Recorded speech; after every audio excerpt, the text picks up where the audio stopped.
Iran मध्य पूर्व का एक ऐसा देश जिसे दुनिया अक्सर परमाणु कार्यक्रम, सख्त कानूनों और अमेरिका से दुश्मनी के लिए जानती है।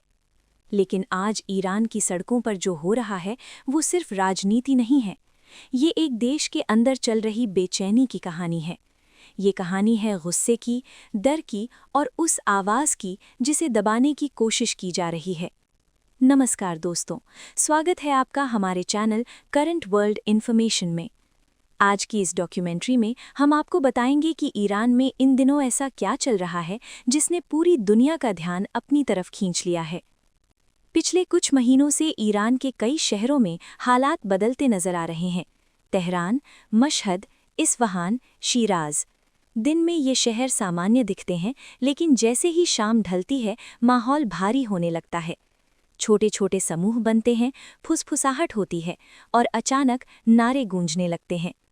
ये नारे सिर्फ किसी एक कानून के खिलाफ नहीं हैं, ये नारे उस सिस्टम के खिलाफ हैं जो लोगों की जिंदगी को हर दिन और मुश्किल बना रहा है।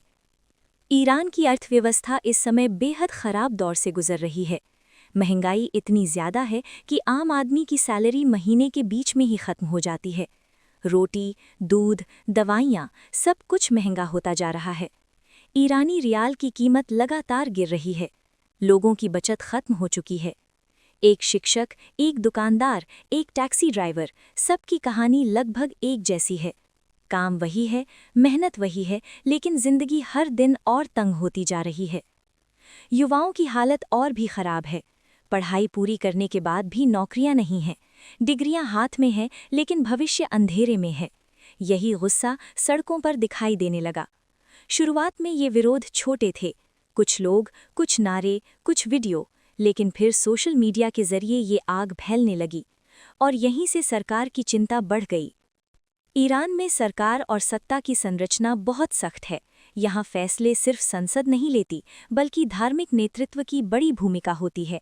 सरकार किसी भी तरह की चुनौती को बहुत गंभीरता से लेती है। जैसे ही विरोध बढ़ा, सुरक्षा बल सड़कों पर उतर आए। पुलिस, अर्धसैनिक बल और रेवोल्यूशनरी गार्ड्स।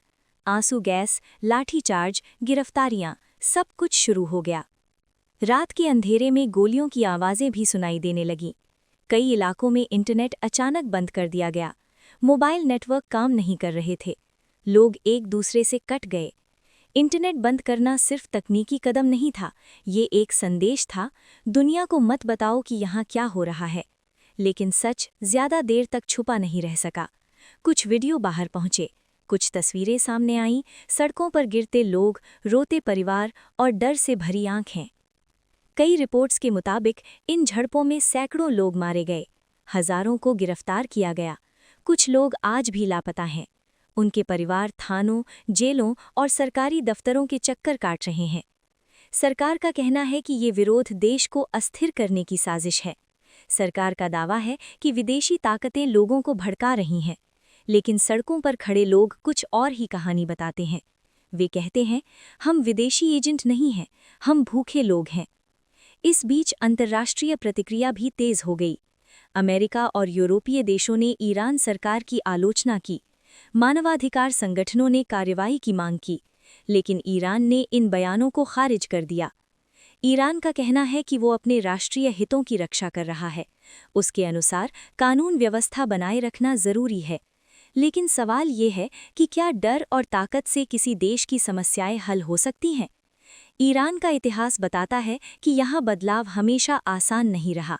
1979 की क्रांति ने देश को पूरी तरह बदल दिया था, लेकिन आज की पीढ़ी उस दौर को सिर्फ किताबों में जानती है।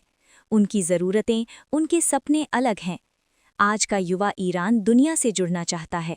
वो इंटरनेट चाहता है, आज़ादी चाहता है, बेहतर जिंदगी चाहता है, लेकिन उसे एक ऐसी व्यवस्था मिल रही है जो नियंत्रण पर विश्वास करती है। इंटरनेट बंद होने के बावजूद लोग रास्ते ढूंढ रहे हैं। वीपीएन, सैटेलाइट फ़ोन, विदेशी मीडिया, सूचना किसी न किसी तरह बाहर निकल ही जाती है। कलाकार, खिलाड़ी, लेखक, कई लोग खुलकर बोल रहे हैं। कुछ को गिरफ्तार किया गया, कुछ को चुप करा दिया गया, लेकिन आवाज़ पूरी तरह बंद नहीं हुई। आज ईरान एक चौराहे पर खड़ा है। एक तरफ सख्त सत्ता है, दूसरी तरफ थके हुए लेकिन जागते हुए लोग।